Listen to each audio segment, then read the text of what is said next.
Your someday starts today. It's time to explore and test the newest science, methods, and trends for creating a life you love with your host, Tanya MFK. Welcome to My Designed Life. Hello, everyone, and welcome to My Design Life, where we learn and test the latest science, tips, tools, and strategies for you to create your best life every day. You can find us on YouTube, Facebook, and Instagram at My Design Life Show and at Tanya MFK. And if watching videos isn't your thing, head over to our My Design Life Show podcast and catch the audio. I'm Tanya MFK, and I am so glad that you're here. In today's show, we are going to talk about the myth of cultural diversity and how to get along better with others using uncommon sense to connect with people and create business success. So let's dive in. Welcome to My Designed Life. My guest today lost his first business the same way that 99% of failed businesses do, and that's business growth leading to discourse, miscommunications, and discontent with your team. Realizing that speaking the same language, qualifications, common sense, and good intentions were not enough to make it work, and learning that many leaders and entrepreneurs were struggling with the same issue, he has spent the last 15 years cracking the code of why people think and behave differently and how to turn those differences into successful business asset instead of a liability. Taking the complex topic of cultural intelligence and leadership and putting it into a practical and measurable method using neuroscience, personality, and intercultural models, he created the multi-award-winning ICF-accredited behavioral model, Global DISC. His solutions have been used by Fortune 500 companies, national governments, and universities all over the world. Here today to teach us how to use uncommon sense to create success, please welcome founder of ICQ Global, Csaba Toth. Welcome so much, Csaba. Thank you so much for inviting me. So this topic is seemingly complex, and I'm not going to pretend to fully understand it yet. So I would really love for you to just kind of take over and help us understand really the problem that you discovered and the solution a little more. Okay. So the topic itself is called cultural intelligence, and it's a very trendy topic. If you think about diversity and inclusion, then a lot of big companies riding the wave of let's be more diverse, and then we can take a picture and it looks good on the website. Right. It's the buzzword. Yes. And the assumption is that it's good for the business. But I think a lot of companies talk about diversity and inclusion like teenagers talk about sex, that, yeah, I'm really good at it. And maybe they mean it or they want to believe it, but it might not be completely true. And often when people ask me what I do exactly, then I just say, I teach common sense. And people think, what's wrong with you? Right. But then you just have to explain it because you ask the next question. Have you ever felt when you were talking to someone that, oh, that person has no common sense at all, they just don't get me? And most people say, yeah, so many times. I think, have you ever thought that they felt the same way about you, but for a different reason? No, and then silence. And that's the point, that cultural differences are just clashes of common senses. It's not a binary option, who is right or who is wrong. Right. Because when you disagree with me, then the default position is that I'm right, you're wrong, obviously. Mm-hmm.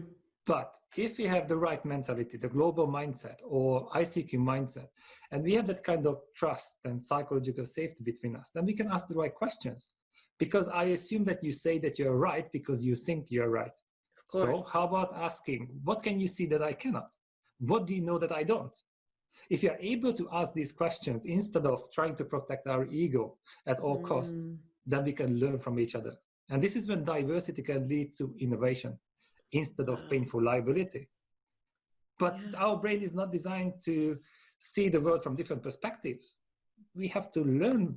We've learned self-protection. That's what we learned, protection and preservation. And they said our mind, I was reading something that said our mind is geared to protect us, like to protect the ego, even to the point that if you can't find your keys and you say to yourself, I can't find my keys, and you're holding your keys and you're like, I don't know where my keys are. I actually read that your brain will even release like the nerves in your hands to not feel your keys as much, to protect that ego, to protect that thought process. Like it really is about this, like, I gotta be right more than helping us in the things we actually need. Because the goal would be to find the keys, right? But our brain is like, oh, well, if you say you can't find it, I gotta make sure that stays true because we gotta protect the ego. So it's so something that we're naturally geared towards is to make sure that we're right, not so much getting along with others. Exactly. And that's the next question I usually ask. Do you want to be right or you want the truth? Because that might not be the same. But you need to be confident and a skill to be able to ask that question. And like you said, your mind loves consistency. Yeah. So you cannot outperform your self-image. And that's the problem sometimes, that we really insist on being right and we just dismiss the truth around us. Which keeps us from growing. Yes, but your brain was designed to keep you safe. Right. And to procreate. It's not designed to make you happy. And that's the problem. It's trying to keep us in our comfort zone because change is dangerous. But the problem is that it's almost like a paradox. Because if you try to refuse change and you try to protect the status quo, but the world is changing around you, then technically you are endangering the very thing that you want to protect, because the gap is getting bigger and bigger until you get to that breaking point where you have to do something. Yes. So maybe it makes much more sense to evolve gradually and expand. And that's why we talk about leveling up, which is coming from the gaming industry. That, you know, when you play a video game, then you have little challenges and then you have to overcome them. And at the end, there's a big monster that you have to kill using all your skills, and then you can move on to the next one. Right. If you don't kill the monster, you do it again. You just start all over again. Exactly. And this is what a lot of people do. They don't learn the lesson, they don't learn new skills, and they're just running in circles. They stay on the same level constantly. And that's why we're talking about leveling up. Yes, yes. I love this. So, I mean, it again goes back to that kind of that mind protection, like you're talking about, like refusing change. I love the old quote, you know, the only constant, it's a Buddhist quote, the only constant you can bank on is change. Yeah. The only constant in life is change. That'll always be different. So if you're finding yourself stuck, I always tell people, like, you're actively creating that, because naturally everything around you is changing, is growing. So if you're like, I feel so stuck, there are things you're putting in place to actually keep you there. Because if you went with it, let's say, go with the flow, as it were, you would actually change and evolve in certain ways. Maybe not as directive and concise as where you want to go, but you would change in one way or the other, because that's the natural evolution of life and existence. So when you're finding yourself stuck, you're really doing things to keep yourself there. And like you're saying, not only may we be consciously doing things, but unconsciously, that's what our brain is triggered to do, is to keep us in that comfort zone. And that's why no matter how many times you may say, I want to go work out, tomorrow is the day. And you're like, that's it. And then tomorrow your brain's like, no, that's not what we do. We don't like this. Remember, you've told me for 5 years you don't like this. So we're going to stay not going to the gym. Right. Exactly. So, so we take this concept and we're actually lacking this understanding in business, right? In a lot of businesses. That's what you found. Is that right? Maybe I can tell you how I started the company, I think, because it sums up the topic itself. Yeah. So I studied, my second master's is from the University of Sussex. And the dissertation was about the implications in Eastern and Western European joint ventures. So it's quite specific. And I replicated an old research, and I wanted to compare the Hungarian managers with the Western Europeans. But the trick was that in Hungary, we had two generations, the one that grew up in communism and the new generation that was affected by it indirectly. Right. And the data showed that the gap between the two generations was much bigger than the gap between the new generation and Western Europeans, which was weird because it contradicted to everything that we learned about what all the academics claimed, that culture is country-specific and stable. I said, no, look at the numbers. That's not true. But, who are you? Just a student. Right. So, those models have been around for 40, 50 years. So don't challenge the status quo. That's not polite. So we don't like change. No. Especially not in academia. Right, right. No. Talk about protecting egos. Of course. So I forgot about it. And then as soon as I finished, I started my own company, which was a restaurant booking site. The business model is pretty simple. You book a table, we get the money. The idea behind it was much more exciting. But we started with 35 restaurants here in Brighton. And in 1 year, we had 5,500 all over the UK. Wow. It was the fastest growing and biggest restaurant chain. But it also became a joint venture with a software company. And this is where it went wrong. Because on paper, everything made sense. We were getting the results. But on a personal level, I just couldn't work with the other CEO. Ah. He was French. I'm not saying that was a problem, but definitely I couldn't work with him. And we got to the point where we had to get out of the business. We sold the shares. It's still online, but I just had to leave. Yeah. And this is what I didn't understand. How come the department where I studied is #1 in the world in its category? I had years of experience. That was the exact topic of my dissertation. And I couldn't put that theory into practice. What went wrong? So I started my research and I got certified in a lot of different things, in psychometric assessments, in CBT, NLP, leadership models, intercultural models. And the research was really interesting, and it revealed a few problems. That, for example, more than 80% of cultural differences exist within countries, not between them. But often people assume that this is a topic for international leaders and global businesses. No, it's not true. Right. But that's also good news, because you have more experience than you realize.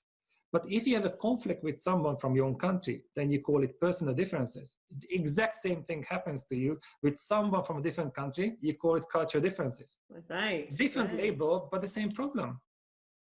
So interesting. And if you go deeper, then in the training industry, you have different models and solutions, but most of them were created in the 60s or 70s based on the result from people who, but technically a lot of them are already dead. They grew up without European Union, Right. without internet, without international TV. And we are using that data to address the new challenges. And if you look at the statistics, companies spend more and more on the same solutions, expecting different results, which technically they are getting because the numbers are getting worse. But that's not what they want. And it's true that we love our great-grandparents, but we have different challenges and they require different solutions. We're in a much global world, interconnected world now as well. Exactly. And that's why I said in the beginning that speaking the same language doesn't mean that we understand each other. I mean, if you ever had a conflict with your parents or your kids, you know exactly that you just cannot believe that you talk about the same situation. Your perspective is so different. No, I love that you said that, because when I was reading that statement about speaking the same languages, in my head, I actually was thinking about people who actually speak the same languages, like, oh, I'm saying this and you're saying that. But you're saying, you know, even from a global's perspective, you know, looking at people and cultural diversity, you know, you speak, you know, examples go, we speak, you know, Czech here and you speak Hungarian. We have, you know, just because we both speak Czech doesn't make it any easier, just because they both speak Hungarian. So that is like that, you're really specifically talking about like even language when we come to that cultural part. And just like you said, like, I mean, speaking with my own parents, talk about the difference of what we understand and what we're trying to say. Absolutely. Myself as an American coming from California, just our own lingo and things that we say, like on that simple, like obvious level, let alone any nuances and what's behind it. Right. So there's so much. And I love, so what you're saying is that like you've noticed within the same culture, there's a bigger gap of understanding than even so that there was when you compared to people from two different countries. Yeah, and there's this very simple reason, because for many people, culture equals nationality, the country of origin, and it's way beyond that. I mean, it's just one of many cultural groups we belong to. Yeah. That's your gender, your generation, your profession, your educational level, a lot of different things. Right. So for example, last time I read, I think it was an article on LinkedIn, and somebody said, I'm an intercultural coach or something like that. And it made me think, is there a coach or leader who is not intercultural? Because imagine that you talk to someone, what are the chances that that person belongs to the same 15 or 20 cultural groups like you? It's next to zero. Right. So every single conversation is a cross-cultural dialogue. But most people are not aware of it. So they are not actively looking for the solution that would unlock the potential within and between people. Right. And that's the problem. Because for them, it's for big businesses, international companies. Right. And it's not true, because if you employ or serve more than one person, it's already multicultural, even if it's not international. Absolutely. You know, and I find that even myself with my own business and with my clients, you know, just working within different industries, and those industries come with their own passions and thought processes, and then the individual within those industries still have different thoughts and ideas. And I have a large client that I work with right now that works within martial arts, and even though there's a ton of information about martial arts, their particular beliefs, say about Wing Chun, which is a specific type of practice, I have to be very mindful to make sure that I'm understanding exactly what they believe and what components they have that they hold on to about this, as opposed to going, well, this is what's out there on the internet, everyone thinks the same. It's absolutely not. And they're actually part of, it's a temple that I work with. So this is 5,000 years of history, and they still have perhaps a different view than another temple or another group. So I absolutely see that.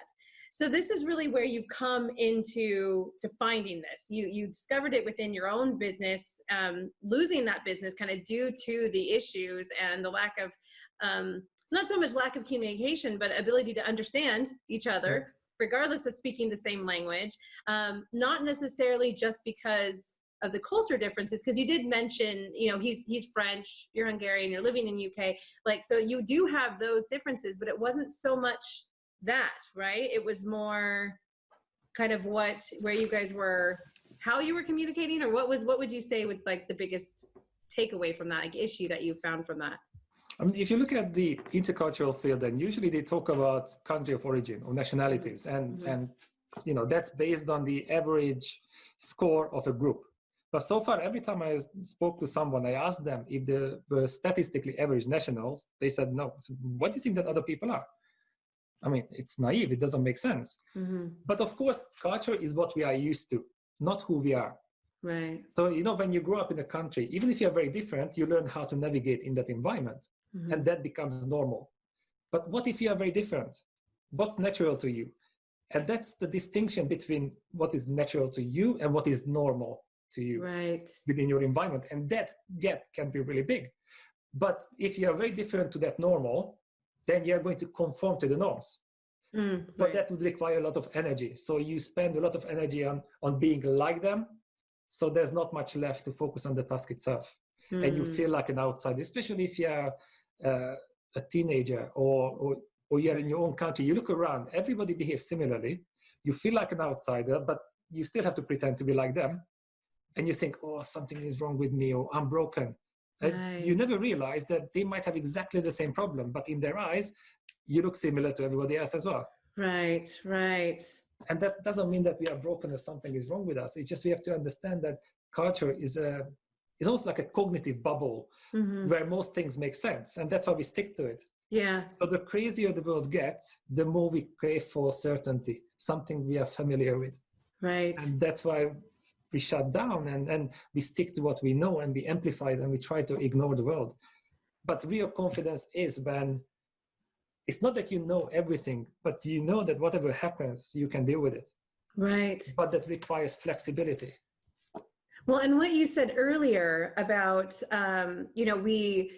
if someone disagrees with us or we disagree with them, we don't ask ourselves, well, what do you know that's different? No. What do you know? And I can see how in a cultural diversity, in the sense of two different origins, two different countries, we're more apt to do that because we can immediately see, like, oh, well, this person's from there. Maybe they do it differently. Like, we're quicker to perhaps notice that difference. Yeah. Whereas when it's within us, that same, something similar, we're like, well, come on, we're from the same place. Like, you're obviously just being a jerk. You're obviously just don't get it. We're quicker to dismiss it than we would be otherwise. And so it makes sense why there could be so much of more of a gap, between that understanding.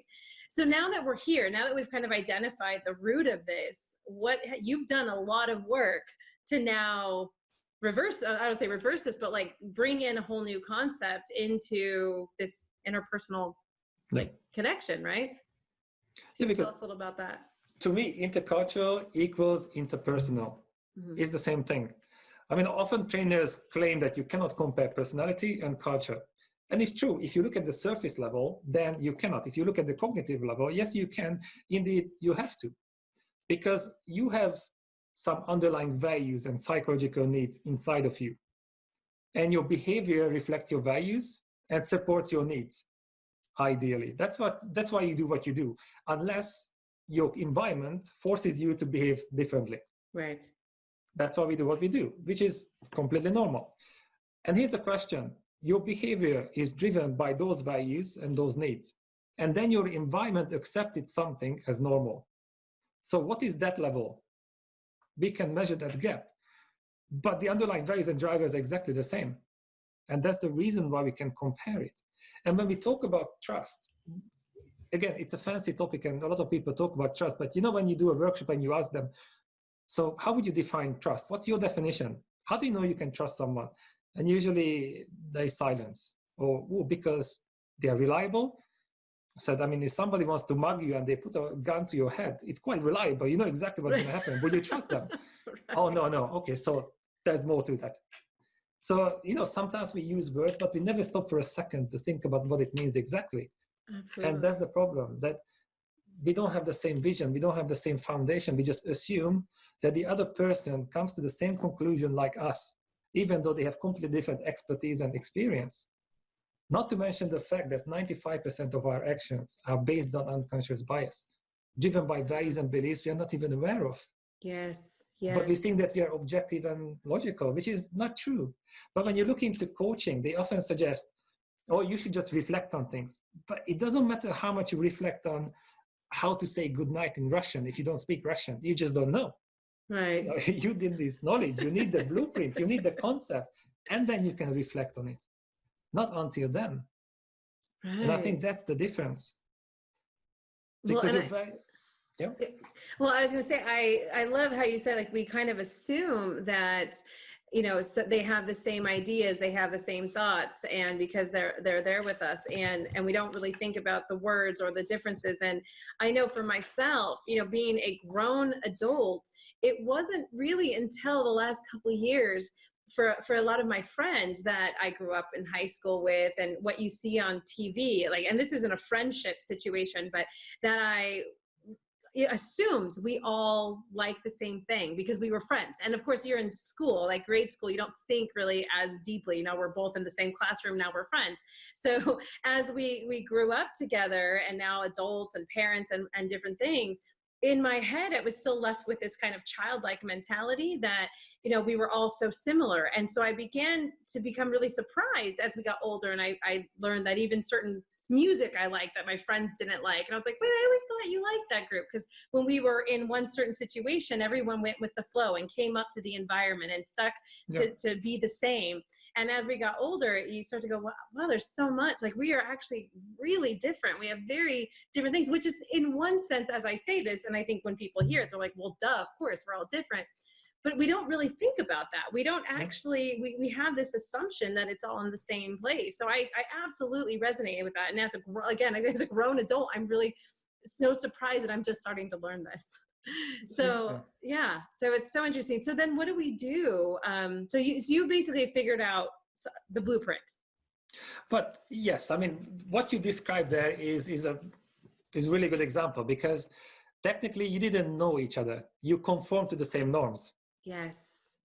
And of course, that's the same. Absolutely. And this is what corporate culture is the behavior that you reward and punish. That is it. It's not the big mission statements that we believe in people and innovation, and then somebody makes a mistake and then you punish them. There's a big disconnect there. That doesn't make sense. That's why you lose trust. So that's why it's almost like it's cognitive bubble. Culture is a set of unwritten rules. Mm-hmm. You know what is rewarded, you know what you have to like in order to be accepted. So that can be the problem. If the gap between who you are and who you have to pretend to be in order to be accepted is too big, that's when we have problems. And this is what a lot of companies do as well, because they employ the best of the best from all over the world, hoping to create synergy by combining their skills. And in real life, that's not what happens, because they deliver only a fraction of the results they are capable of. And the top three reasons are clash of values, clash of personalities, and poor leadership. Yes. And all three of them stem from the same source, the lack of understanding of why people think and behave differently. So you can employ a lot of smart people, and then you teach them how to be normal. And that's what you call onboarding in a company. So you lose the power of diversity. You're asking for trouble. And that's why when we have clients and they ask me about diversity, I said, just, don't focus on diversity first. Focus on inclusion. Because chances are that your company is diverse already. The question is how inclusive you are. So aim for inclusion rather than diversity first. Mm-hmm. And inclusion isn't the same as conformity. Inclusion is when you can be yourself. So for example, I don't know if you heard about that kind of metaphor that Diversity is when you're invited to a party, and inclusion is when you're asked to dance. And it sounds beautiful and spiritual, but I think it's missing one step, because if that happens, you invite me and then you ask me to dance with you, I would politely say, no, thank you. And it's not because of you. You're as inclusive as it gets, but because of the low self-esteem, because I don't have confidence in my dancing skills, I would say no. And if you look at this, this is almost an epidemic, the low self-esteem. Mm-hmm. So inclusion starts with accepting yourself. That's how you can make it sustainable. And a lot of people are struggling with this, especially because of social media. You look at other people's highlights, how they look, and you compare it to how you feel inside, and that's a big gap. So you lose more confidence. And the problem is that if you cannot accept yourself, you're not okay with yourself, then you're going to bully someone else to feel better. Then you're going to hide to feel safe. And that's a problem. So if that kind of psychological safety is missing from inside and in the company, then diversity can lead to a lot of problems.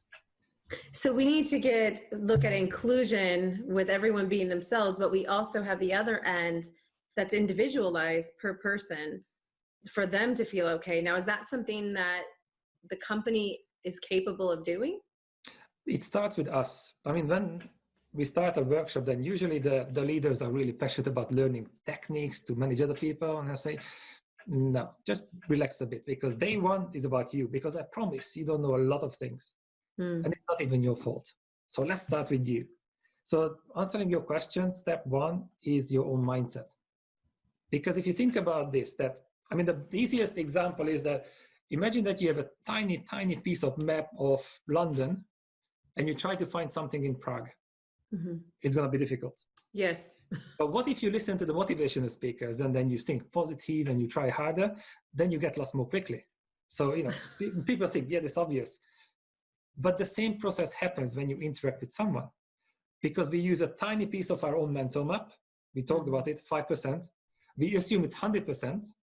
And we also assume that other people have the same mental map. So now you can see why communication breaks down pretty much immediately. Right. And that's difficult. So first, let's get to know ourselves. And that's why assessments are important. But the question is, what kind of assessments? Because if you look at the psychometric assessments, like DISC and BTI, they explain how the different personality types tend to behave if they are not influenced by anyone or anything around them, which is pretty impossible. Because you can put different personality types in a team, and as a team, they work very similarly. So they conform to the norms. Right. That's the problem. So personality type is good, but your personality determines how you want to behave, and culture or your environment determines how you should, or technically how you have to behave. Right. So that's why they cannot be separated. So this is the problem of the psychometric assessments, that if it's situational or if it's incomplete, then it makes it difficult. Because if you don't have the right one, then it's almost like calling someone for directions when you're lost. And they ask you, so where are you exactly? Just don't worry about it. Just tell me how to get there. And that's difficult. I use this example a lot, actually, like usually in terms of goals, having to know where you are in order to know where you want to go. But it's the same thing. If you don't know where you're at, no one can help you get to where you need to be, because, I need to get to 4th Street. Where are you? I don't know, but I need to get there. I don't know how to tell you how to get there. So I love this. Now, this is so interesting. And now I was actually part of a business that is exactly years ago what you were talking about, where we had literally the top of the top. We had like the best sales team, like top people in the industry. We had top marketing. We had a leader who was doing very well. I don't know if I'm in a place to say that she was the top, but doing very well. And everyone was completely different. And really this multi-million-dollar business completely broke down due to that the communication, the personalities, everything was just so clashing all the time. There was such animosity between different departments, and people were over here. And so I'm trying to see and like understand, like, especially because I walked away definitely with a bad taste in my mouth for certain people, and trying to walk away and think about what you're saying, how I could grow from that and look at that situation differently, how that could have been saved.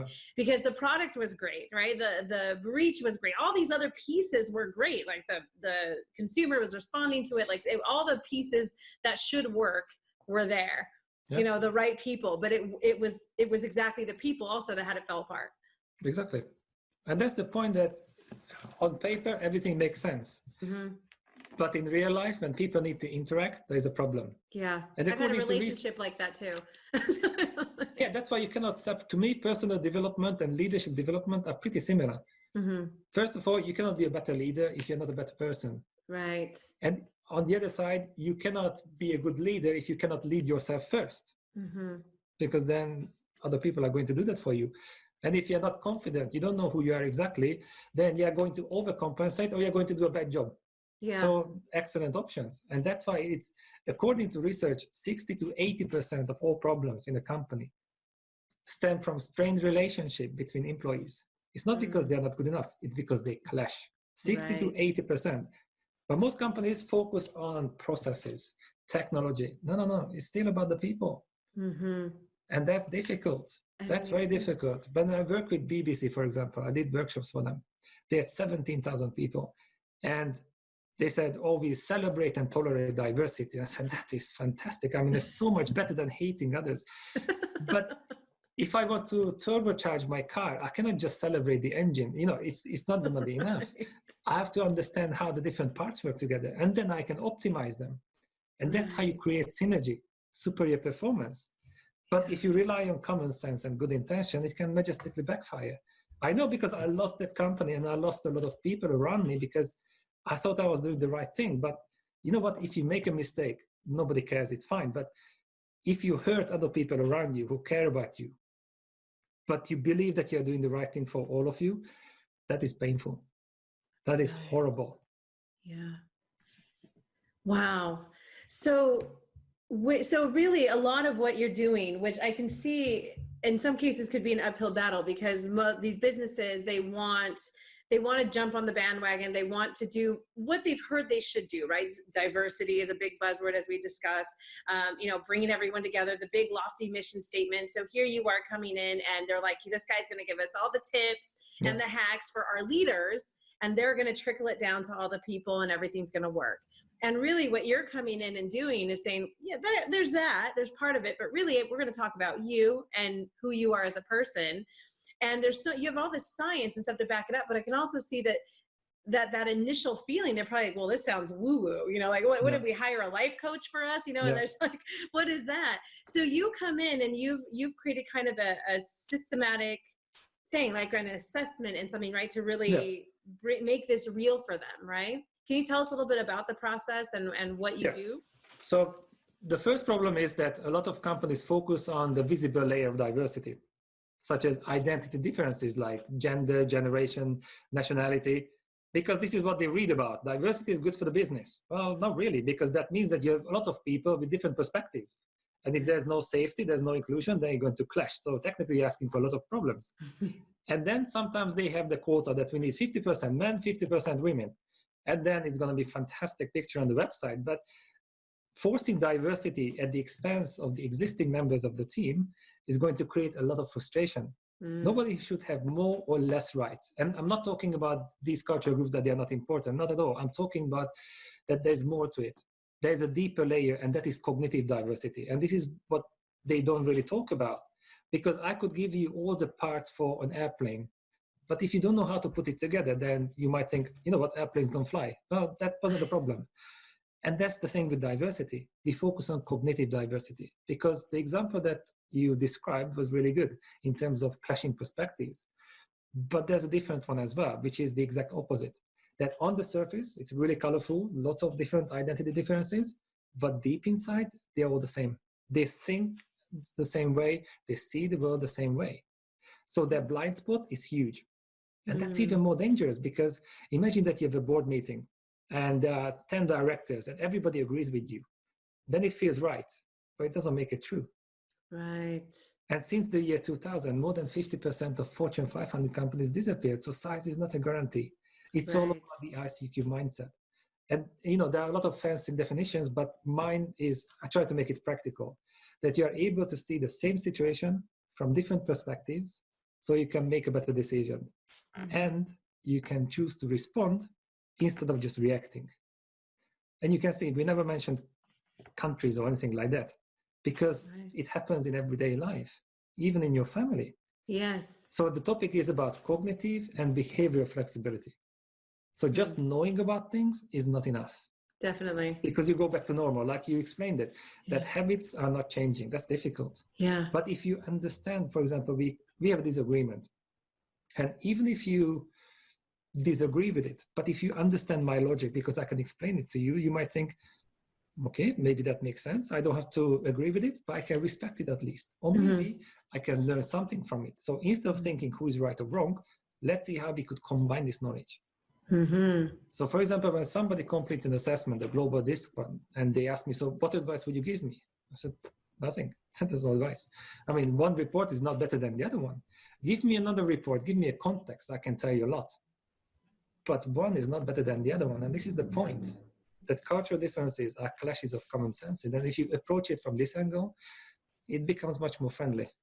And you can work on yourself first, because the more you understand yourself, and then the more you understand other people, the more trust you can enable in a team. So that's what happens in a company. First, we learn about you, and that's your own mindset. And then we learn about a range of different common senses, the blueprint of why people think and behave differently. So they become familiar and predictable to you. So this is what we trust, people like us, what is familiar and predictable to us. So the more you understand yourself, the more you understand them, the more trust and psychological safety you have. And then if you have that, you can get along with people, and then you can get ahead. Yeah. Because there's no shortcut here, especially on the top, because everybody is smart officially. What makes a difference is people skills, how you make them feel. Yes. Yes. Not how smart you are. Right. Well, and being able to like ask those questions, you know, maybe he has a point, maybe how can I see this from where he's seeing this? That itself is a skill. It's not something we've already discussed over and over. Like, it's not our normal inclination. It's certainly not what has been molded or gathered through our experiences or society. If anything, it's just been reinforced with that self-protection, because it's biological, and then it's societal, you know, around us. So you're bringing this new concept. They get new knowledge, but through doing the assessment, right? There's some sort of kind of self-awareness through this assessment. And then after that, it's really about taking that awareness and putting it into practice until it becomes a skill. And once it becomes a skill, and you're starting to learn for your knee-jerk reaction to be, let me see where this person's coming from. How can I see it in these other ways? Then we're learning, we can really be successful. We're learning to work as a team. All this great talent can actually be used, and the benefits of diversity, which are there. But like you said, the downside or the potential clash of this diversity is also, we have so many different people with different thought processes. It can be a recipe for disaster. But the goal is that all this the diverse people, they bring different perspectives. But if, like you said, I'm pulling it all together. So if they have these different perspectives, but they're in a situation that asks them to conform to a norm, we don't get the benefits of that. So when in this situation, becoming with this awareness, learning this skill, you're really creating like this super turbo funnel of like people being able to take all these benefits that we've been striving for into reality. And it starts with knowing ourselves. Exactly, because diversity is cool until somebody disagrees with you. Right. Then we don't like it that much. Right. But the problem is, then we wish everyone was the same. But that's not very diverse. And that's why it's easier to focus on the visible layer of diversity. So you look different to me, but you agree with me, so we're cool. Right. But if you look identical to me, but you disagree with me, then I don't need this hassle. So I would rather talk to someone else. And that's why cognitive diversity is so important. Yes. Because when somebody disagrees with you, it's like they grab you and they just grab you out of your comfort zone, and then people start panicking. And that's why you start protecting yourself, because you're in survival mode immediately. Because if you say something that it's part of your identity, you say it because you believe in it. So if I question that, it's almost like questioning you as a person. So people get defensive. And when you get defensive, then, and you are in survival mode, you fight, or you just close down and then freeze. Well, that's not an inclusive state of mind, because when the tiger is chasing you, you don't have to be inclusive, you have to be quick, and you have to be strong. And you just revert back to your natural style, you amplify it, and then you try to protect yourself. Right. And that's why psychological safety is so important.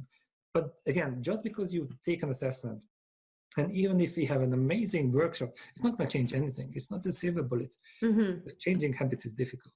Yes. So that's why we created something which is called the Quest. So it's a 3-month interactive coaching platform, and it's designed for your global disc result. So you take the result, yeah, you learn about yourself, which is great, but that's not going to change anything. Information doesn't lead to transformation. No, if it did, I would have 6-pack abs already. So that's not, exactly. I know how to get them, just haven't done the work. Yeah, and then, to be honest, I published an article about this, and the title was Intellectual Obesity. And that's exactly about this, that we need more and more courses, just another book, just another qualification. But putting that into practice, no, because then there's a chance that you make a mistake. But you cannot make a mistake in gathering information. So our head is expanding, but we are too scared to do something. But at the same time, we get the dopamine hit that, yeah, we made progress, we're good, we just need one more course. Well, not really. That's the intellectual obesity. That's a different story. I love that. Yeah. So I'm sure there's a lot of people who can resonate with that race. We've been, I just need one more thing, then I might know enough to take action. Nope, that's not just happening. One more. But it's just We're one just more. getting head fat, guys. We're just getting head fat. And that's the point. But when we created this quest, then we wanted people to experience it, because the different personality types have different values and different needs. So this is not an online course. It's not a boring thing that you can just click through. No. Everything happens in real life. You interact with real people. You do what you normally do, but you would do it slightly differently. So there are 3 levels: piece of cake, pushing the limits, and panic. And on each level, you have 7 missions. And each mission is going to push you out of your comfort zone just a little bit more, step by step. This is because people learn from experience, not from theories. So you do something, you get a different outcome, a different feeling. Then you go back to the app, you have some reflective questions, some tips, and then you can unlock the next one. So by the time you finish with mission 21 after 3 months, then your behavioral flexibility is going to be pretty awesome. And this is the point. Amazing. And that's why it's called a quest. Yes, because it's not about changing people, because when you tell someone or a company to change, it implies that they are not good enough. I mean, that's not a good start already. Right. So, we don't do that. We tell them the exact opposite, that you're awesome, but you're capable of so much more. Right. And we help you unlock that. But that's why it's important that it's designed for your result, because if you get the wrong one, then it can push you out of your comfort zone too quick, and you think, I don't need this hassle. Right. You have to take those little baby steps. So this is amazing. So we learn about ourselves. We take this assessment. We kind of figure it out. First of all, guys, if you're listening here, all of these amazing, just like truth bombs and like how our head works and how we're connecting as humans, and then we put ourselves into this business situation. All of this is fascinating and on its own right. Then we look at our own lives and how this affects us for, whether you have a big business or you have a ton of employees, or you have your VA that you need to communicate with, or you have, the digital printer guy, or you're making a phone call, for something. So understanding all of this and how we're different and how to communicate, this is going to affect your success in all of those areas, in all of these things as a human, as we, as I joked earlier, just talking with my own parents, like we just went through the holidays not that long ago. So even going through, family dinners, guys, like this can help you there. So these are the concepts in general, but what Csaba has done is created an assessment that doesn't only focus on personality, it focuses on the 2 areas, right? Personality and like environment as well, right? Yes, because the underlying values and drivers are exactly the same. And that's what we can measure. And because everything is relative, everything is compared to you, your preferences. Right. So I can say that you're a nice person, but compared to whom? Me? Yes. Other one? Maybe not. Right. They're like, we'll see. So we have this, you take this assessment, you kind of figure out who you are a bit, but like Csaba said, that's not enough. And I've said it enough, tons of times. It's all about action. Knowledge is nothing without action. Once knowledge plus action, you actually have wisdom. That's when it becomes real. That's when something you walk away with. So you've learned this thing, you've taken this great assessment. You're like, wow, look at this. This is who I am. This is the, this is the type of potato I am, whatever. And then that's not enough. So the next step is to not take a course. And I love this. It's not a course. It's not just chapters I'm reading or something. They're challenges. They're actual things to put these things into action, to test it out, to get the experience of it. Because that experience, as I just said, is the wisdom of it. That's what solidifies it to your being, it becomes part of you because it's now your experience, right? And that becomes part of that mental map as well that you can pull from, because you're now expanding that map. So you go on this 3-month quest. I love that it's called a quest. And from there, you have to have some changes because you've just experienced something new. Like, it's foolproof, really. As long as you do it, there will be change, because that's how life is. This is brilliant. I love this. It's so amazing. I mean, this is the theory, but let's be honest. Most people don't do anything until it hurts enough. That's true. So really smart people learn from other people's mistakes, and hopefully your listeners are different. And that's the point, that the opportunity is there. But most people, get by, it's fine now. Or they just accept something as normal and they don't believe that it could be so much better. Right. Which is a challenge. But learning is emotional. And this is the point. That's why you have to experience something. So when you do a workshop or you're coaching, and if the other person is not uncomfortable, then they are not learning and you're not teaching. Nothing goes in when you're on autopilot. Learning is emotional. It can be positive or negative, but if there's nothing there, people don't learn. So that's why we have to do it interactive. And sometimes we do really weird stuff just to shock people, and they think, "Ooh, what just happened?" And that's when they pay attention. Right. But if you look at the chemical reactions in your body, then homeostasis is important. Your body doesn't like changes. So when something changes, that because something happens, then suddenly it pays attention, takes a snapshot, and that's a memory. Because wants to understand what happened. Yeah. That's how you remember things. But when everything is normal, then no, you just dismiss everything that is not consistent with your beliefs. Yeah. This is, I love this. Thank you so much. Now, Csaba, before my last question, can you please tell everyone where they can find you, where they can find this assessment, everything you have going on? Please let them know. The easiest option is the website, ICQ.global. So it's ICQ.global. And also the book is out very soon. And the title is Uncommon Sense in Unusual Times. And it's a hybrid book. So technically there are 14 chapters. You read a chapter and there is a specifically designed quest for each chapter. So you read the book, that's the information, and then you experience it.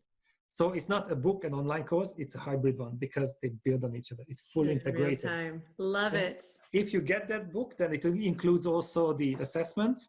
Okay. When you get that point. And there's also a global growth mindset certificate at the end.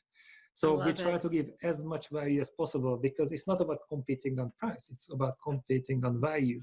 Yes. And that's an investment in people. Oh, I love it. You guys, okay, get this book, which you heard, it has the assessment, has the quest, has a certification, like, hello, everything there. This is a no-brainer. Well, so now for my last question. What is one thing that a business owner can do as soon as this week to help their business, to help themselves in this area? I think the easiest thing to do, or technically the most simple, but maybe not easy, is to practice. So next time that you have a disagreement, especially in your family, just ask why. Why do you think you're right? Just why do you think that you're simple. Right? And you might be surprised. Why do you think you're right? Yeah, but not in a sarcastic way, because when you hear it from your parents. Why do you think you're right? No, that's a great question. I love that. I'm gonna put that on my wall or something. I love it. Well, thank you so much. I mean, that has been amazing. Honestly, Csaba, thank you so much for being here today. I have learned so much. Business owners, everyone, this is so much an often overlooked but crucial area to support the growth and sustainability of your business, but also interpersonal connection and relationships. Like, this is huge. I mean, we call this a business edition, but Csaba, really, I believe that this, as you know, this goes over all areas. So we're going to share this on both platforms because it's so us, because it starts with us as humans, and then it bleeds into whatever we're doing, and in this case, business, right? So you guys, I encourage you to go check out this book and check out this mission, this quest. And if you do, when you do, tag us at My Design Life Show and let us know what you learned. As always, I love connecting with all of you on Instagram and Facebook at My Design Life Show. And you can always follow me at Tanya MFK and learn about all our workshops, retreats, and programs at TanyaMFK.com. If you like this episode and you'd like to see more, make sure to click that subscribe button to be notified of our next show. Remember, your someday starts today. Make it the best. I'm Tanya MFK, and I'll see you next time. Thanks for joining us. You can catch us every week at 1 p.m. EST live on the My Design Life Show Facebook page and on YouTube at the Tanya MFK channel. See how the challenges go by following us on Facebook and Instagram at My Design Life Show and at Tanya MFK. Do you have a method, tip, or hack you'd like to share or explore? Submit to be a guest or suggest a topic by visiting mydesignlife.show.